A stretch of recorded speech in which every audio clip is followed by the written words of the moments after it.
শিক্ষার্থীরা ভালো আছো তোমরা সবাই? আশা করছি আমাদের অনলাইন ক্লাসের ধারাবাহিকতায় তোমরা জানো যে গত 5 জুলাই থেকে আমাদের বার্ষিক পরীক্ষার অন্যান্যদের বার্ষিক পরীক্ষা তোমাদের প্রাথমিক শিক্ষা সমাপনী পরীক্ষার সিলেবাস অনুযায়ী ক্লাস শুরু হয়ে গেছে।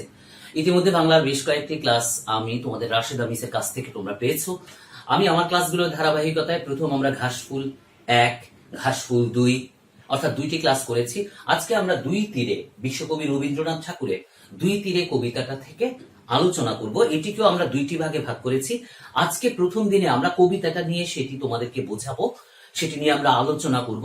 এরপর সেখান থেকে যে নতুন শব্দের অর্থগুলো পেয়েছি সেটি নিয়ে তোমাদের সাথে কথা বলবো। সেখানে যে নতুন যুক্ত বর্ণগুলো পেয়েছি আমরা সেটা নিয়ে কথা বলবো। এবং তোমরা জানো যে প্রতিটা কবিতা থেকেই আমাদের মূল ভাব করতে হয়। প্রত্যেকটা কবিতা থেকেই মূল ভাবটা আমরা খুব মনোযোগ সহকারে পড়ি বা করি, সেই মূল ভাবটি নিয়ে আমরা কথা বলবো। কেমন? আচ্ছা, আমরা প্রথমে 2 তীরে কবিতাটি, আমি আশা করছি যে বইটি তোমাদের হাতে রয়েছে, সামনে রয়েছে। তোমরা বইটি নিয়ে আমার সাথে একটু মিলাও, লাইনগুলো মিলাও, স্যার পড়ে শোনাচ্ছি, তোমরা সেটি মিলিয়ে যাও। 2 তীরে এই কবিতাটি লিখেছেন বিশ্বকবি রবীন্দ্রনাথ, যাকে আমরা কি বলি? বিশ্বকবি বলি। আচ্ছা, এই কবিতাটির আসলে মূল জিনিসটি হচ্ছে নদীর 2টি তীর, নদীর তীরকে ঘেঁষে সেখানে অনেক কিছুই দেখি আমরা। হ্যাঁ, নদীর তীরে অনেকে রোদ পোহায়, নদীর তীরে কাশফুল ফুটে থাকে, নদীর তীরে ডিঙ্গি নৌকা ভেড়ায়। হ্যাঁ, নদীর এই 2টা তীরকে আমরা যেভাবে দেখি, নদীর তীরের দুজন মানুষ দুপাশ থেকে তার নিজ নিজ নদীর কূলটিকে কিভাবে দেখে, সেটি নিয়েই বিশ্বকবি রবীন্দ্রনাথ ঠাকুর এই 2 তীরে কবিতাটি সাজিয়েছেন বা তোমাদের জন্য উপস্থাপন করেছেন। আচ্ছা, স্যার এবার পড়ে শোনাচ্ছি 2 তীরে কবিতাটি, তোমরা সেটি মনোযোগ সহকারে লাইনের সাথে মেলাও এবং বোঝার চেষ্টা করো। আমি ভালোবাসি আমার নদীর বালুচর, শরৎকালে যে নির্জনে চকাচকির ঘর, যেথায় ফুটে কাশ তটের চারিপাশ, শীতের দিনে বিদেশি সব হাঁসের বসবাস, কচ্ছপেরা ধীরে রৌদ্র পোহায় তীরে, 2-1খানি জেলের ডিঙি সন্ধে বেলায় ভিড়ে। তুমি ভালোবাসো তোমার ওই ওপারের বন, যেথায় গাথা ঘন ছায়া পাতার আচ্ছাদন, যেথায় বাঁকা গলি নদীতে যায় চলি, 2 ধারে তার বেনু বনের শাখায় গলাগলি। আমি আবার পড়ছি, আরেকবার শোনো। আমি ভালোবাসি আমার নদীর বালুচর, শরৎকালে যে নির্জনে চকাচকির ঘর। আমি ভালোবাসি, একটা নদীর একটা অংশে যে থাকে তার বক্তব্যটাই সেখানে প্রথম ফুটিয়ে তোলা হয়েছে। প্রথম বলছে আমি ভালোবাসি আমার নদীর বালুচর। তোমরা জানো যে কোনো নদীর কূলকে কেন্দ্র করে সেখানে একটা বালুচর জমে ওঠে। এই লোকটি বলছে যে আমি সেই বালুচরটিকে অনেক বেশি ভালোবাসি। শরৎকালে যে নির্জনে চকাচকি, চকাচকিরা যেখানে কি করে? ঘর বাঁধে। যেথায় ফুটে কাশ তটের চারিপাশ, নদীর তীরকে ঘিরে শরৎকালে সেখানে প্রচুর কাশফুল ফুটে ওঠে। কোথায়? নদীর তীরে। কেমন? শীতের দিনে বিদেশি সব হাঁসের বসবাস। তোমরা জানো যে শীত প্রধান দেশের পাখিরা, হ্যাঁ, শীতের দিনে যেখানে শীত পড়ে সেখানে তারা আমাদের এই শীত প্রধান দেশগুলোতে চলে আসে। কারা? শীতের পাখিগুলো। তো এই শীতের সময় এই পাখিগুলো এই নদীর তটটিকে ঘিরে প্রচুর এখানে হাঁসেরা বসবাস করে। বলছে কচ্ছপেরা ধীরে রৌদ্র পোহায় তীরে। রোদ পোহানোর জন্য কচ্ছপেরা নদী থেকে উঠে এসে ওই তীরে বসে রোদ পোহায়। কারা? কচ্ছপেরা। 2-1খানি জেলের ডিঙি সন্ধে বেলায় ফিরে। জেলেরা সারাদিন মাছ ধরে, আর যখন সন্ধে হয় তখন তারা তাদের সেই ডিঙ্গি নৌকো নিয়ে কোথায় এসে ফেরে? নদীর তীরে এসে ফেরে। কারা? জেলেরা। কি নিয়ে? ডিঙ্গি নৌকো নিয়ে। বলছে তুমি ভালোবাসো তোমার ওই ওপারের বন, যেথায় গাথা ঘন ছায়া পাতার আচ্ছাদন। এবার তুমি ভালোবাসো তোমার নদী পাড়ের ওই বনগুলোকে। এগুলো কেউ লাগায় না, এগুলো প্রকৃতি প্রাকৃতিক ভাবেই এগুলোকে সৃষ্টি করে। তারা নিজে থেকেই কি হয়? বড় হয় এবং এগুলোকে দেখতে একটা অন্য রকমের সৌন্দর্য বা আনন্দ কাজ করে। তোমরা কি কখনো এরকম নদীর তীরে নৌকা করে বা বোটে করে জাহাজে করে গেছো? যদি গিয়ে থাকো তো দেখবা নদীর তীরে মাছেরা, নদীর তীরে পাখিরা, হাঁসেরা এভাবে করে কি করে, নদীর তীরে করে। ছোট ছেলে মেয়েরা সেখানে স্নান করে, হ্যাঁ, গায়ের বধূরা সেখানে স্নান করতে আসে, কলসি কাকে পানি নিয়ে যায়। সেই দৃশ্যটা দেখতে অনেক অনেক সুন্দর লাগে। ছোট ছেলে মেয়েরা ইচ্ছে মতো নদীতে ডুবায়, নদীতে কি ডুব সাঁতার খেলে, দেখতে ভালো লাগে না?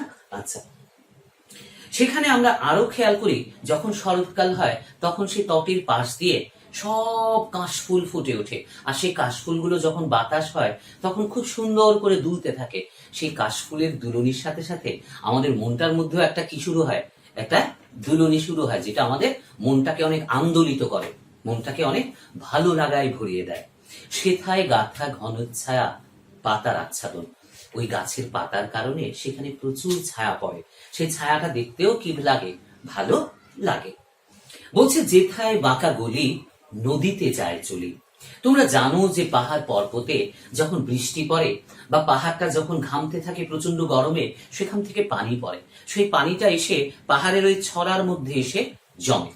সেই ছড়া থেকে আস্তে আস্তে আস্তে আস্তে আস্তে আস্তে করে সেই ছড়ার আঁকা বাঁকা গলিটা পথটা পার হয়ে সেই ছড়ার পানিগুলো এসে কিন্তু কোথায় এসে ভিড়ে, কোথায় এসে একত্রিত হয়, নদীতে এসে একত্রিত হয়। কোথায়? ওই পাহাড়ের ছড়ার পানিগুলো। তো লেখক এটাকে বলছেন যে আঁকা বাঁকা গলি পথ বেয়ে, হ্যাঁ, ছড়াগুলো তো কখনো সোজা হয় না, সেগুলো ছোট ছোট ছোট ছোট পাহাড়ের ভাঁজে ভাঁজে ভাঁজে ভাঁজে থাকে এবং যেদিকে নিচে আস্তে আস্তে সেদিকে যেতে যেতে সেখানে একটা রাস্তা সৃষ্টি করে ফেলে, এটাকে বলা হচ্ছে পথ। সেই পথ বেয়ে একটা সময় ছড়ার পানিগুলো এসে কার সাথে মেশে, নদীর সাথে মেশে। আর নদীর সাথে যখন মেশে বিভিন্ন ছড়ার পানিগুলো, পাহাড়ের পানিগুলো এসে যখন একটা ছড়ার মধ্যে একত্রিত হয় তখন বলে কি, এক ছড়ার পানি আরেক ছড়ার পানি যখন একত্রে মিলে যায় তখন বলছে তাদের মধ্যে একটা গলাগলি সৃষ্টি হয়। তখন তারা একসাথে গলাগলি করতে করতে আস্তে আস্তে নিচু রাস্তাটা দিয়ে চলে যায় এবং একটা সময় গিয়ে তারা কার সাথে মিশে যায়, নদীর সাথে মিশে যায়। বুঝতে পেরেছো তোমরা? আমরা এবারে এই যে কবিতাটি আমরা আলোচনা করলাম, এটির মূল যে ভাবটি অর্থাৎ মূল কথাটি সেটি নিয়ে তোমাদের সাথে কথা বলবো। অর্থাৎ আগে আমরা আমাদের মূল ভাবটা তোমাদেরকে একটু বোঝানোর চেষ্টা করি। এই কবিতাটায় দুইটি তীরের, একটি নদীর দুইটি তীরের দুজন মানুষের কথা বলা হয়েছে। সেখানে দুজন মানুষ বসবাস করে। সেই দুজন মানুষের মধ্যে একজন ভালোবাসে ভরা নদীর বালুচর, নদীর তীরে যে বালুচর, সেই বালুচর শরৎকালে যেখানে চকাচকিরা কি করে, ঘর বাঁধে। এর তীরে ফুটে থাকে কাশফুল। শীতের সময় হাঁসেরা এসে ভিড় করে, কচ্ছপেরা কি করে, রোদ পোহায়। এটা হচ্ছে ওই নদীর একটা তীরে যিনি বসবাস করে তার মনের অভিব্যক্তি, তার ভালো লাগাগুলো কেমন। ঠিক একইভাবে আমরা অন্য তীরে যে লোকটি বাস করে সেই লোকটি এই নদীর তীরটিকে কিভাবে ভালোবাসে বা তার কাছে ভালো লাগার জায়গাগুলো কি নদীর তীরকে কেন্দ্র করে, আমরা সেটি নিয়ে কথা বলছি। আমরা আগের যে লোকটিকে কথা বলেছি সেখানে আমরা দেখেছি যে যেখানে চকাচকিরা এসে ঘর বাঁধে, নদীর তীরের বালুচরগুলো তার ভালো লাগে, নদীর তীরে ফুটে থাকা কাশফুলগুলো তার মনকে আন্দোলিত করে, মনে আনন্দ দেয়। শীতের সময় শীতের পাখিরা এসে সেখানে ভিড় করে, কচ্ছপেরা রোদ পোহায়, সন্ধ্যা হলে যে ডিঙি নৌকা ভিড়ে তাদের তীরে, এটি হচ্ছে সেই লোকটির আনন্দের জায়গা। অন্যজন ভালোবাসে বন, যার আছে ঘন ছায়া। বড় বনের মধ্যে ওই পাতার কারণে উপরে রোদগুলো কি করতে পারে না, মাটিতে পড়তে পারে না, সেই ছায়াটা কি পছন্দ করে এই তীরের মানুষ। সেখান থেকে একটা রাস্তা এসে মিশেছে নদীতে। নদীর ঘাটে বধূরা আসে, ছেলেরা জলে ভেলা ভাসায়। একটা নদীর দুই তীরের মানুষকে কি সুন্দরভাবে মিলিয়ে দিয়েছে, যে যেভাবেই দেখুক না কেন। ওই দুই তীরের সৌন্দর্য কিন্তু এক একজনের কাছে এক এক রকম হলেও এই দুটোই কিন্তু নদী তীরে সৌন্দর্য কেমন। আচ্ছা, এখান থেকে আমরা যে নতুন শব্দার্থগুলো পেয়েছি আমরা এখন সেটি নিয়ে তোমাদের সাথে কথা বলবো। এই দুই তীরে চারটাটি থেকে বিশ্বকবি রবীন্দ্রনাথ ঠাকুরের দুই তীরে কবিতাটি থেকে আমরা যে নতুন শব্দার্থগুলো পেয়েছি সেটির দিকে খেয়াল করো। তোমরা দেখো, নির্জনে, নির্জনে মানে কি, জনকোলাহল শূন্য, একদম নীরব নিস্তব্ধ জায়গা, জনমানব শূন্য স্থানে, যেখানে জনমানব বা মানুষ থাকে না। তটে, তটে মানে কি, তীরে বা কূলে। বিদেশি, বিদেশি মানে কি, যারা আমার দেশে থাকে না অন্য দেশে থাকে তাদেরকে আমরা কি বলি, বিদেশি বলি। ধীরে, ধীরে মানে কি, আস্তে। ধীরে মানে কি? আস্তে। ডিঙ্গি, ডিঙ্গি মানে কি? ছোট নৌকো। এখান থেকে আমরা যে যুক্ত বর্ণগুলো পেয়েছি সেগুলো দেখো। শয়ত, দন্ত্য শয়ত, দন্ত্য শয়তকে ভাঙলে আমরা কি পেয়েছি? দন্তাস্য যুক্ত দন্ত্য শয়ত। সেটা দিয়ে আমরা কি করতে পারি? নাস্তা, রাস্তা, যেটি দিয়ে ইচ্ছা সেটি দিয়ে আমি শব্দ তৈরি করব। তবে সেই শব্দটি দিয়ে যেন একটি সুন্দর বাক্য আমরা নাস্তা কি করেছি, আমরা সবাই মিলে কি করেছি? নাস্তা করেছি। চয়ছ, চ যোগ ছ, চয়ছ, আচ্ছা। যাচ্ছে, খাচ্ছে, হ্যাঁ। চয়ছ দিয়ে আমরা করলাম ইচ্ছা, হ্যাঁ। আমার সে তার মনের ইচ্ছের কথা কি করছে? প্রকাশ করছে। তয়তো মানে কি? উত্তর। সেই প্রশ্নটির খুব সুন্দর করে কি দিল? উত্তর দিল। নয়ধ, অন্ধকার, অন্ধকার রাস্তা পেরিয়ে অন্ধকার শেষে কি আসে? আলো। রাতের অন্ধকার শেষ হলে কি আসে? দিনের আলো ফুটে ওঠে। শয়ট, মধ্যিনের শয়ট দিয়ে কি হচ্ছে?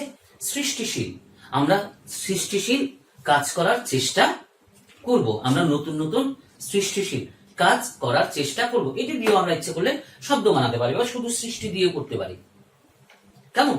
বিজ্ঞানীরা নতুন নতুন জিনিস সৃষ্টি করছেন বা উদ্ভাবন করছেন, আমরা এটি দিয়ে করতে পারি।